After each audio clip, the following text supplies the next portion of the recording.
Hey folks, John Hecker here again from Brooklyn Country Club in Rochester, New York. Today we're going to talk about what you can do over the winter to improve your game. Now, I get this question asked quite a bit, as you can imagine, because we have a lot of avid golfers. And I would say, hey, with the full swing, you're going to need some individual instruction at a simulator or an indoor driving range, with some exercises that you could do over the winter if you did them through some repetition, maybe hitting Nerf balls indoors. You could probably get quite a bit better. But the short game, we're not really limited to. Anybody can get better at the short game. So I thought I'd give you some exercises here to do it. So this is called the quarter drill. And what you're basically trying to do is shore up your impact. You're trying to make sure you hit the ball than the ground. And that's really what that exercise is for. So I'll hit the blue tape, try to get the bottom of the arc in front of that. And as you can see, I've got a ball right where let's say the second quarter would be. And the idea is to miss the first quarter and then have the bottom of the arc right in front of or under the ball there. So I'm going to go on to the two quarters here now. And you could do this around your house. You can see I separated them a little bit, and I'm showing you the bounce of the club. I'm really trying to hit it off the bounce. This is not easy, but you have to hit down about 7 degrees, and you can see I didn't quite get it, but I think I was pretty close there, and I think those shots would have turned out at least okay. The more you practice it, you can make a game of it. See how many in a row you could do. Line up maybe 5 rows of quarters there and see if you can hit 5 in a row. My guess, if you could hit 5 in a row, you're going to make pretty good contact out on the course on a regular basis. So how do we take this to the course? Well, this I'm going to show you from the outdoors. It's just called a chipping into the bucket idea. And you can get a bucket, and again, you could do this with Nerf balls, but it gives you that chance to actually hit these shots. And I want to stress something here too. The good part about chipping into the bucket and things like that is it's not all block practice. You're not all working on mechanics. You're actually working on improving your touch. And so as I go along here, I'm trying to chip into the bucket. It's hard to do. If you're at home here, I would definitely vary the distance from the bucket.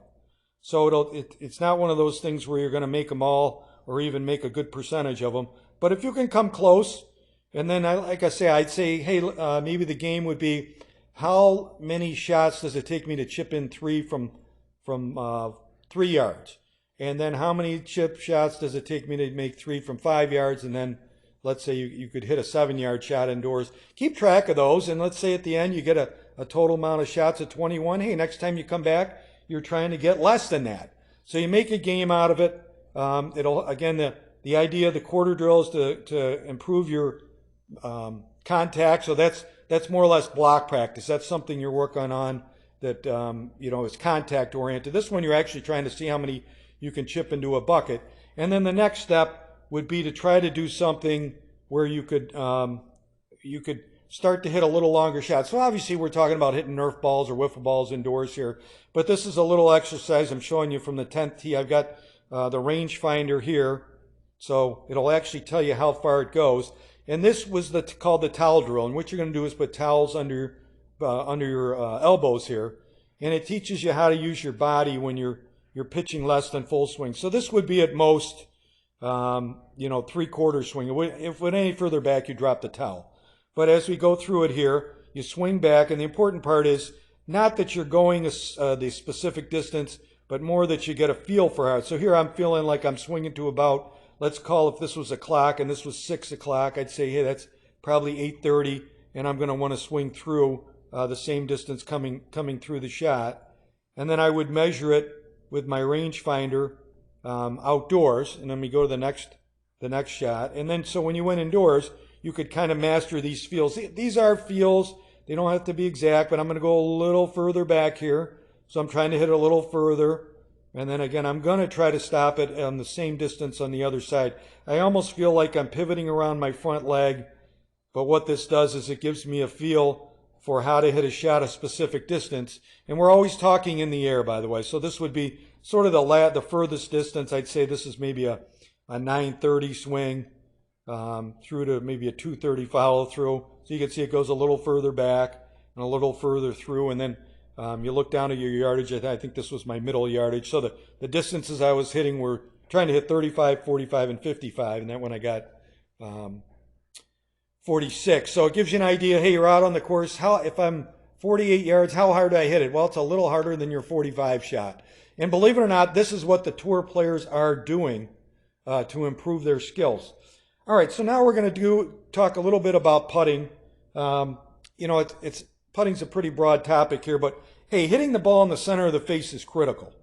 So you can see I've put some rubber bands around the face of this putter with the idea I put them about an inch apart, and obviously I'm trying to make enough room so the sweet spot is not covered by the band-aids the rubber bands, so that you can hit the ball off the center and get good contact. If you hit the rubber bands, chances are you're going to hit the same rubber bands. So if you're hitting it on the outside, you want to make some adjustments to try to get it to the inside and vice versa.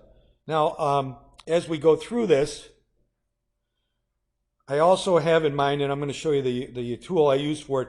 This is something that I think will really help you. Is you line up 4 balls in a row with a hole. You make it a straight line, and then you try to look down on it.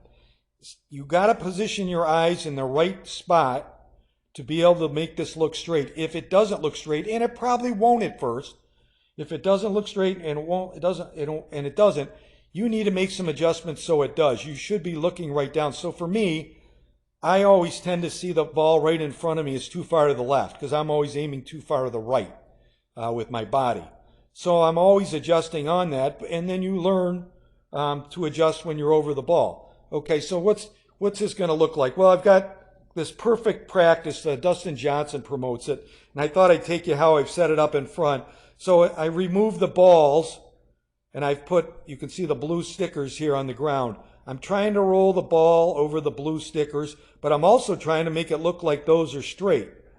And if I choose not to use the rubber bands, I just tape down some tees far enough apart so my putter can swing back and through. And if I miss the tees, I invariably hit the ball off the center of the face. So those are pretty critical things. Being able to see the line of your putt. And again, I think you'll find it interesting that when you line the balls up, they don't look right. And you'll need to adjust your head or your distance from the balls to get them to look right to make that happen. Okay, so how can we do it outdoors? Okay, so I have here 2 alignment sticks, and it's a little hard to see, but I've actually put a dime right there. And the idea is to roll it all over the dime into the hole. And you try to do that. Now I have an unknown golfer here. He's agreed to do it only if he wore a hat, so we didn't know who he was. So here he's going to go. He's going to hit a putt.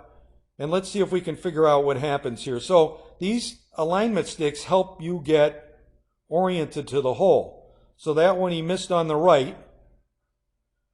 And again, he doesn't want anybody to know who he is, but that's too bad because we're going to be able to figure it out. And you can kind of see that his putter goes a little bit outside in. And then the first one, I think he caught off the toe. So for this golfer, you'd say, okay, I think if he putts through these alignment sticks enough and maybe squares up his shoulders, that his putter's going to start going straight back and straight through. And again, you're trying to roll it over that dime, which is maybe 3 feet in front of you. So you could do this game at home also. You could say, okay, I want to see if I can roll it over the dime 3 feet in front of me 5 times in a row. And if I can do that 5 times in a row, I'm starting to control the club face at impact. I'm getting a feeling for what square is. I might put a dime a little further out there and have myself roll over that dime. Try to do that 5 times in a row. Again, games that you can make up. It's sort of like skill development and then testing your skill development. So if you can try to do those things, I think you'll find that your game will get better pretty fast. And if it does, if you've got a couple of buckets, you can make up, just use trash cans if you wanted. Pitch into the trash cans, use the quarter drill, and then get one of these perfect putters from, I think it costs $100.